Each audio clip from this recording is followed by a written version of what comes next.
تو تراجم کی اپنی مشکلات ہیں. مثال کے طور پہ ابھی ایک سیمینار میں ہم لوگ علی گڑھ گئے تو وہاں انگلش کی ایک پروفیسر نے کہا کہ لوگوں نے منٹو کو ترجمہ کیا, بھلا مسٹنڈے کا کیا ترجمہ آپ نے کیا ہوگا؟ صحیح بات. یا رادھا کرشنا نے لکھا ہے کہ آنند کا کوئی ترجمہ ہم کسی دوسری زبان میں نہیں کر سکتے. صحیح بات.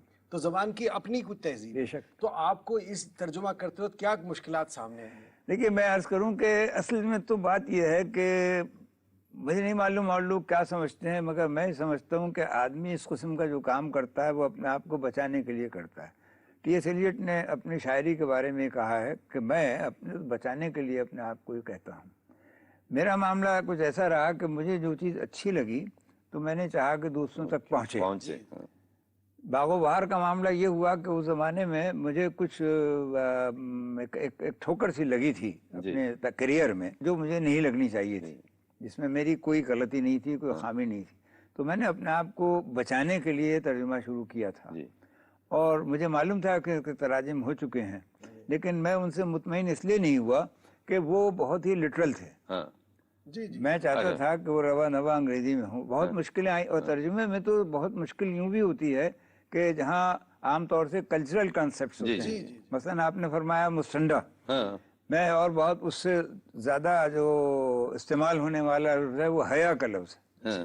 اب حیا کے لیے آپ زیادہ سے زیادہ کھینچتان کے انگریزی میں موڈیسٹی تک لاتے ہیں. آپ دسترخوان کو کیا کہیں گے؟ بہت سارے ایسے. اچھا پھر ہاں خاص طور سے محاورے جب آتے ہیں تو بڑی مشکل پڑتی ہے. تو عجیب و غریب بات ہے کہ جن انگریزوں نے ترجمہ کیا تھا انہوں نے کوشش یہ کی تھی کہ وہ اس کی روح تک پہنچیں.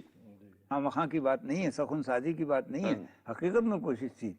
لیکن آج کی انگریزی 19ویں صدی کی انگریزی سے مختلف ہے. تو میں نے کوشش یہ کی تھی کہ وہ اسپرٹ جو ہے, میں نے لکھا بھی ہے کہ بھائی جہاں تک کلچر کا سوال ہے میں نے چاہا وہ باقی رہے, لیکن اس کے برابر ایکویولنٹ انگلش ایڈیم آ جائے. یہ کوشش میری اس میں رہی ہے.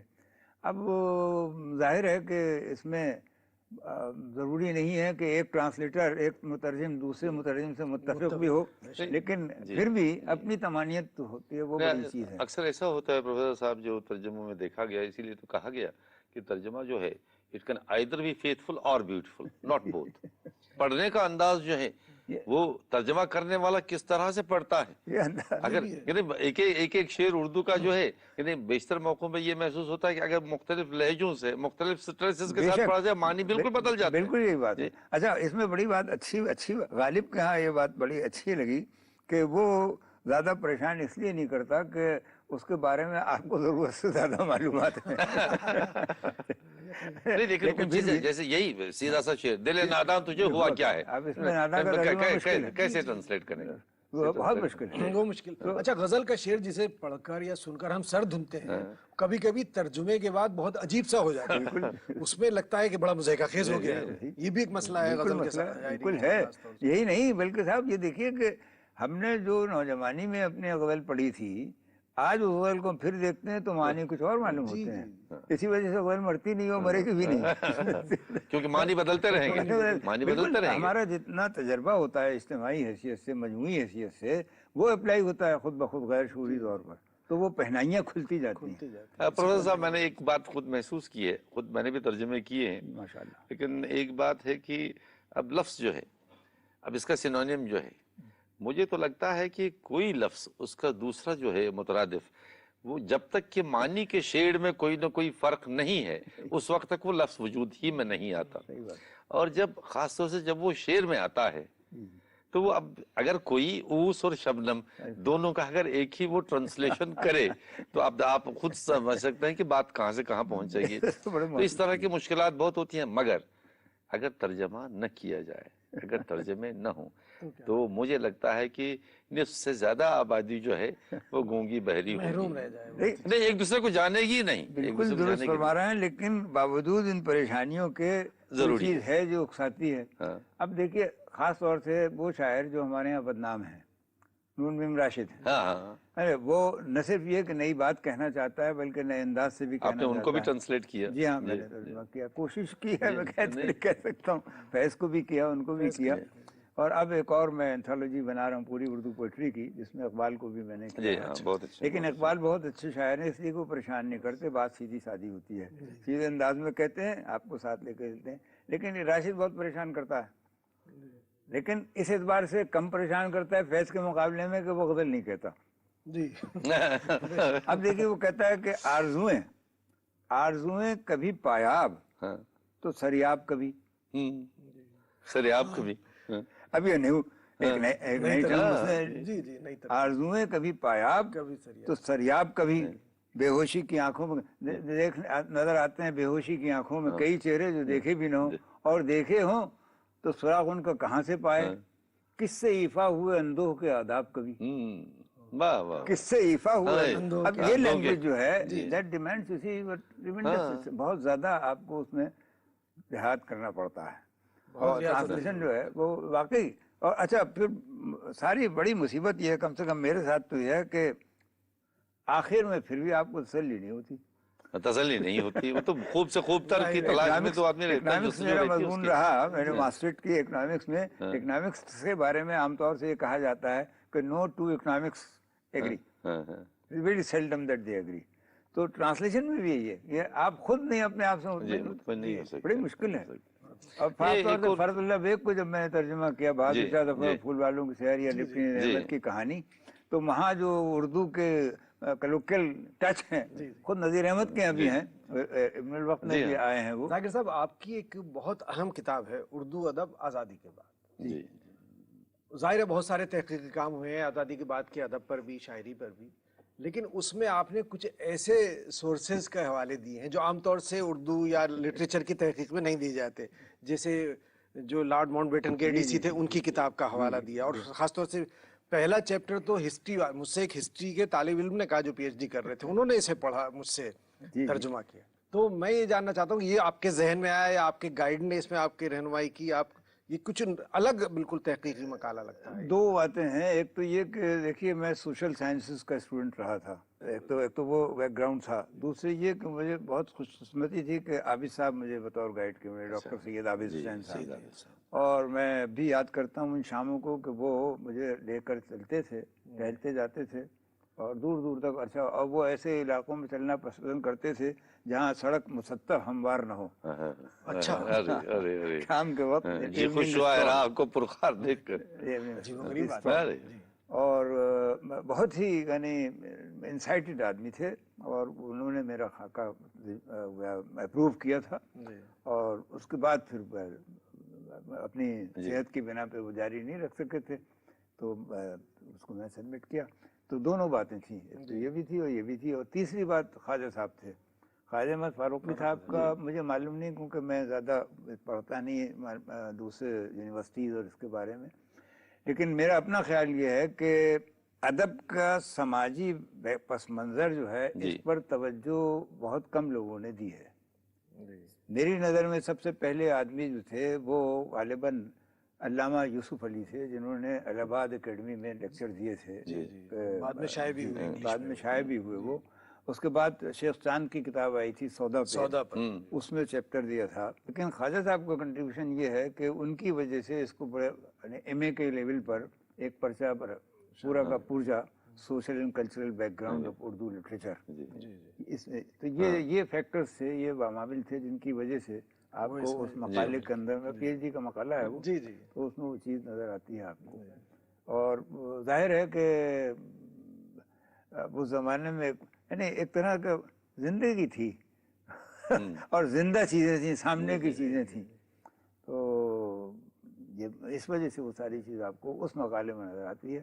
اور خاص طور سے اس میں وہ اس کے بعد بھی میں نے ایک مضامین لکھے فلموں سے متعلق، جو لکھے فلمی گیتوں سے متعلق لکھے، دوست ملی آبادی کا مطالعہ کیا ایکسٹرا.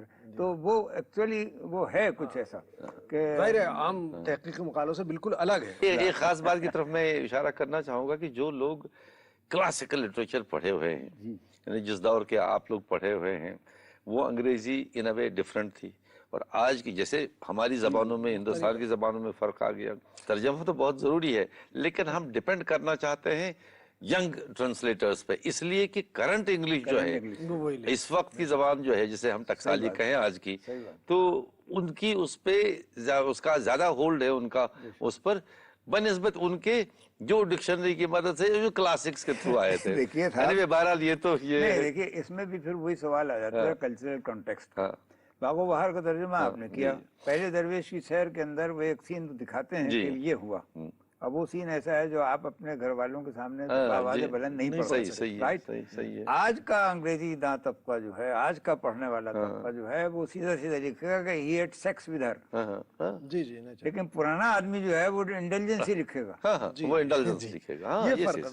یہ فرق پڑ گیا، اور اچھا یہ لازمی ہے پڑھنا، آپ اس کو روک نہیں سکتے کیونکہ وہ جو چیز ہے وہ تو ہے اپنی جگہ۔ شیروانی پہن کے اب آپ زیادہ دور نہیں جا سکتے مجمع میں۔ جی ذاکر صاحب، ہمارے ناظرین میں سے بیشتر لوگوں کو یہ معلوم نہیں ہوگا کہ آپ نے شعر کہے، آپ نے شاعری کی، نظمیں لکھی، کچھ اس حوالے سے، میں دیکھ کے پڑھوں، کچھ اس حوالے سے۔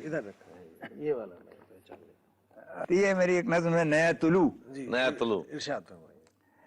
پھر نسوں میں درد چمکا، پھر نسوں میں درد چمکا، پھر نسوں میں درد چمکا، پھر کوئی مستر کرن جاگتے دل کے کنارے آ لگی، جلوتوں کی ساری تنہائی کا حاصل ایک مخفی زوم، خوشبوؤں کا ایک بے پایا علاؤ، سرد و عریاں ہر حقیقت سے فزوں، اس کی مہکیں، اس کے چمکارے اور ادنا سے شرارے، سارے فنکاروں کے راز سرمدی، سارے فنکاروں کا راز سرمدی۔ پھر کوئی مستر کرن جاگتے دل کے کنارے آ لگی، کیسی دوشیزہ سی دستک، کیسی شرمائی سی چاپ، کیسی دوشیزہ سی دستک، کیسی شرمائی سی چاپ، ریشمی پلکوں کا جیسے سینے اریاں پہ لمس، کیا وہ سب ایک واہمے کے سے دھندلکے تھے جن سے نغمے پھوٹتے تھے اور مہک سے جاگ اٹھتے تھے کنواری نیم خوابیدہ تمناؤں کے خواب، کیسے بے الجھاؤ خواب، دھیان کے اندیکھے گوشوں میں مچلتی دیر تک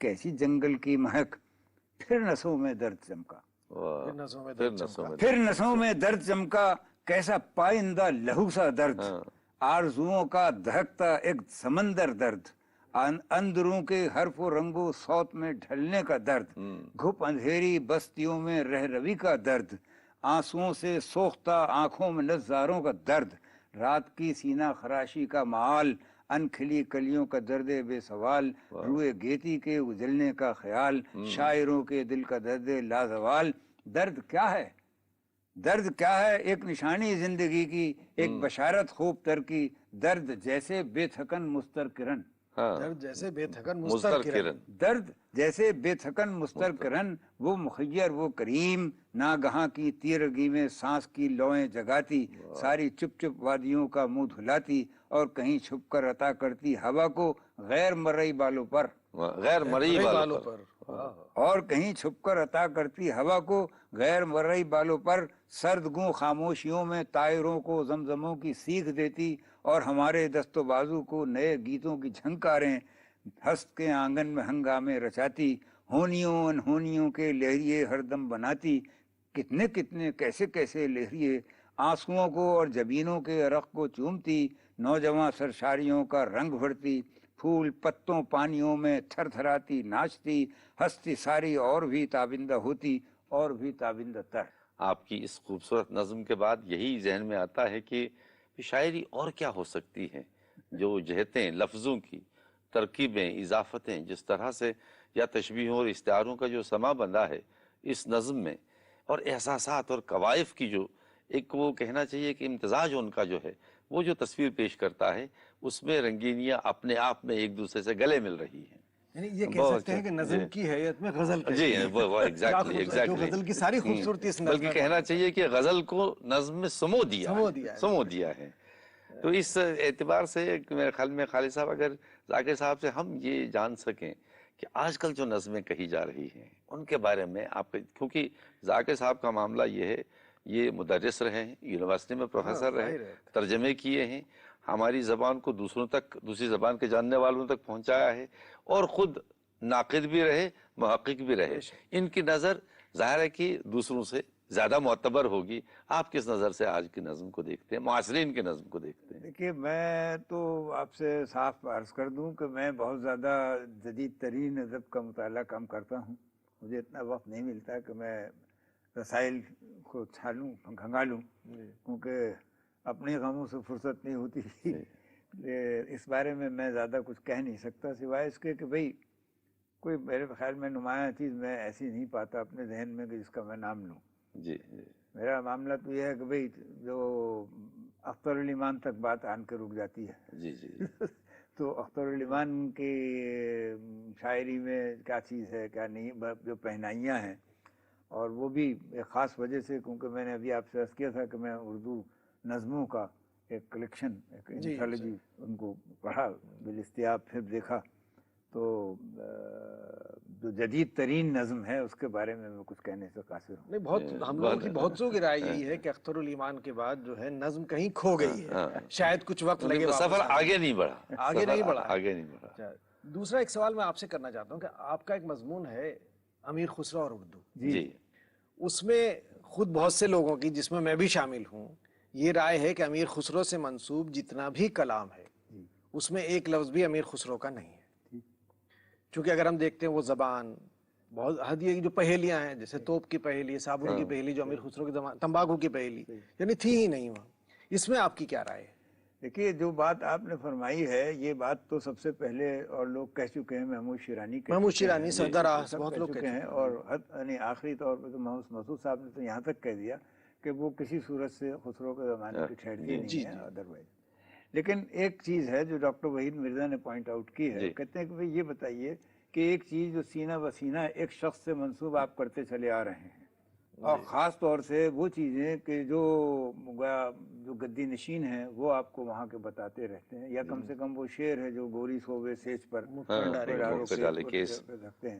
پھر دوسری چیز یہ ہے کہ خود ان کے فارسی کلام میں ایک جگہ تو انہوں نے لکھا ہے اپنے جو دیباچہ غرۃ الکمال ہے، مثنوی نوسیفر میں بھی انہوں نے لکھا ہے. نہیں وہ تو تعریف ہے ہندوستان کے پھل پھول وغیرہ الگ چیز ہے، لیکن جو غرۃ الکمال سلمان مسعود صاحب کا ذکر کیا ہے، جی جس میں انہوں نے مسعود صاحب سلمان کا ذکر کیا ہے، اور یہ بھی کہا ہے کہ میں نے کچھ چیزیں ہندی میں کہہ کے لوگوں کو نظر کی ہیں. اب اس ہندی سے کیا مراد ہے، کیا آپ مراد لیتے ہیں کیا نہیں لیتے ہیں وہ الگ چیز ہے، لیکن خود خسرو نے اس میں تخصیص کی ہے کہ میں نے کچھ ایسی چیزیں بھی کی ہیں کہ اگر اس کو ایک طرح پڑھو تو فارسی ہے، لیکن اگر اس کو اتنیت سے پڑھو کہ ہندی ہے تو ہندی ہے. چنانچہ وہ ہے نا ایک ربائی کی شکل میں کہ زنے ہندوئے، میں نے دیکھا ایک عورت کو کہ جو مجھے نظر آئی، میں نے اس کو دیکھا تو میں نے اس سے پوچھا کہ بھائی آپ خود کے ویلیو کیا بہت قدر اونچی ہوگی؟ اس نے کہا در موئے. اب در موئے جو فارسی کے اندر تو اس کے معنی ہوئے کہ ایک ایک بال میں موتی پروئے ہوئے، اور در موئے ویسے ہمارے یہاں دھتکارنا ہوتا. تو نہیں، یہ وہ شہادتیں ہیں جن کی بنیاد پہ آپ کو یہ تو ماننا پڑے گا کہ یہ بولی جو ہے یہ 14ویں صدی میں آ کر اسٹیبلش ہو رہی تھی. اس کے علاوہ جو ہندی میں جو لوگ ریسرچ کرتے ہیں وہ بتاتے ہیں کہ اس سے پہلے بھی کچھ ایسی چیزیں تھیں جن میں کوئی یہ نام شام آنے لگے تھے عربی فارسی کے. تو اس کو یہ سوچنا کہ وہ تمام تر قابل قبول نہیں ہیں، یہ بات میرے خیال میں ایک حد تک تو ٹھیک ہے کہ وہ نہیں ہے، لیکن کچھ نہ کچھ تو ہے. ذاکر صاحب ایک خاص بات کی طرف میں اور آپ کو لانا چاہوں گا کہ آپ نے کچھ درسی کتابیں بھی مرتب کی ہیں، ایڈٹ کی ہیں، جیسے جامعہ کے لیے، جامعہ اردو کے لیے. تو آپ کو کیا لگتا ہے جو ہماری درسی کتابیں ہیں، جس طرح کے نصاب ہم پرسکرائب کرتے ہیں یونیورسٹیوں میں، کالجوں میں ڈگری کے لیے، تو آج کے دور کے اعتبار سے جس قدر وہ ایکسپلوریشن ہوا ہے نالج کا، جس قدر پھیلاؤ ہوا ہے، تو کیا کوئی نصاب اپنی جگہ نمائندہ ہو سکتا ہے؟ نصابی کتابوں سے جہاں تک میرا تعلق ہے اس کی نوعیتیں 3 تھیں. جی. ایک تو وہ جو جامعہ اردو والوں کے لیے میں نے کیا. جی. جامعہ اردو کا آپ کو معلوم ہے کہ وہ پرائیویٹ طور سے کرتے ہیں، علی گڑھ والا جامعہ اردو. ایک وہ ہے کہ جو عام اسکولوں کے اندر SCERT وغیرہ کراتے ہیں، NCERT وغیرہ کراتے ہیں، وہ نصابی کتاب. ایک وہ بلکہ 4 نوعیتیں. ایک وہ جو نان فارمل ایجوکیشن کے لیے NCERT نے کیا کہ وہ کتاب ایسی ہونی چاہیے جملہ علوم پہ حاوی ہو. اور ایک وہ مجھے کرنی پڑی جو کورسپونڈنس کورس کے لیے تھا, جس میں انگریزی کے ذریعے سب مواصلاتی تعلیم کے لیے. میرا دعویٰ تو دیکھیے حال ہی کے تتبع میں سمجھتا ہوں کہ نصابی کتاب کا مقصد یہ ہونا چاہیے کہ وہ آپ کو اس منزل پر لے آئے کہ جہاں آپ کسی اور مضمون میں اس زبان کے ذریعے اپنی تعلیم کو آگے بڑھا سکیں. وہ منتہی نہیں بناتی. 12ویں کلاس تک بھی منتہی بنانا مقصد نہیں ہے, لیکن میری کاوش یہ رہی جو میں نے بنائی کتابیں کہ اس کو پڑھنے والا یہ محسوس کرے کہ اردو محض شعر و شاعری کی زبان نہیں ہے. صحیح ہے. یعنی جو مثلا تاریخی موضوع آپ دیکھیے اسماعیل میرٹھی کی کتابوں کا آپ اگر تجزیہ کریں, وہ 5 کتابیں جو ہیں اردو زبان کی, پہلی کتاب دوسری, اگر آپ تجزیہ کریں تو اس زمانے کے جملہ علوم اس میں سمو دیے ہیں اور سب گریڈڈ ووکیبلری ہے. اب ظاہر ہے کہ وہ شخص یہ کر سکتے تھے تو آج تو زیادہ مواقع ہیں کہ مل کے, لیکن وہ ٹیم ورک چاہیے. کوشش تو کرتے ہیں NCERT میں, واقعی کوشش اس بات کی جاتی ہے, لیکن وہ جو پھیلاؤ ہے, جو نالج کا پھیلاؤ ہو رہا ہے, اس کو دیکھتے ہوئے تو بھائی ہر سال بدلنا پڑتا ہے صاحب, اسی وجہ سے اضافے کرنا پڑتا ہے. لیکن اب بھی وہی بات ہے کہ ہمیں کوشش یہ کرنی ہے کہ شعر و ادب ہی تک محدود نہ رکھیں بات کو, بلکہ سماجی علوم کو خاص طور سے توجہ. بلکہ میں تو کہتا ہوں کہ یہ کمیونیکیشن کا جہاں تک تعلق ہے, یہ زبان کی تدریس کا جہاں تک تعلق ہے, ہم نے ایک خاص وقت تک اس کو شعر زدہ, تہذیب زدہ اس حد تک کر دیا کہ لوگ بات ہی نہیں کر پاتے شاعری کے علاوہ. وہ تو ہے وہ تو قصد کر کے بنانی پڑیں گی ایسی کتابیں کہ جس میں سماجی علوم سے زیادہ وقت. ذاکر صاحب, آپ سے بہت دلچسپ گفتگو رہی, ہم سب کے علم میں اضافہ ہوا اور امید ہے ہمارے ناظرین نے بھی اس سے بہت لطف لیا ہوگا. جی تو چاہتا ہے کہ آپ سے اور گفتگو کی جائے, لیکن وقت کم ہے. بھائی میں تو یہی کہہ سکتا ہوں, اے بے طول کلام مت کریو کیا کروں میں سکون سے خو کر تھا. بہت بہت شکریہ. ناظرین, آج اس گفتگو کے ساتھ یہیں اختتام پذیر ہوتا ہے یہ پروگرام. کل کسی اور اگلے پروگرام میں پھر کسی شخصیت سے ملاقات ہوگی. جب تک کے لیے آداب.